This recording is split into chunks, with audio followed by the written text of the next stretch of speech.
بیا بل خبر را تراغی چې ماشوم پکې او ځوان پکې او هغه د وو خویندو یو ورور یو یتیم مو داسې وه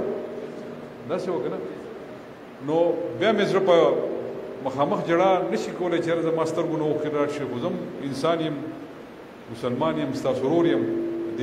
پښتو د دې رواج سړی ما نو قسم په خدای لکه زړه مې په جړه شو چې یاره داسې دي خدای پاکه نو د الله سره څه نه کېږي او الله تعالی په خپلو کارونو باندې ښه پوهېږي خو زه د خپل طرفه زه ډي صاحب دلته ناست دی هغه له دا احکامات ورکوم چې په هر یکم تاریخ به د دغه ماشوم کور ته 50,000 روپۍ رسي د دغه ماشوم کور ته به د 50,000 روپۍ رسي دا چې کوم یتیم و او د ده اووه خویندې دنه پاتې شوې زمونږ بچیانې دي زمونږ خویندې دي او ما نه چې څه کېږي انشاءالله په اولني تاریخ په هر یکم تاریخ به د هغه کور ته 50,000 روپۍ رسي دا نه چې د هغو کور نه به څوک راځي خو د هغه کور ته به 50,000 روپۍ رسي دغه کولی شم دغه مې وس دی او چې نور مې هم څه په وس کښي واپس دنیا ته شم راوستی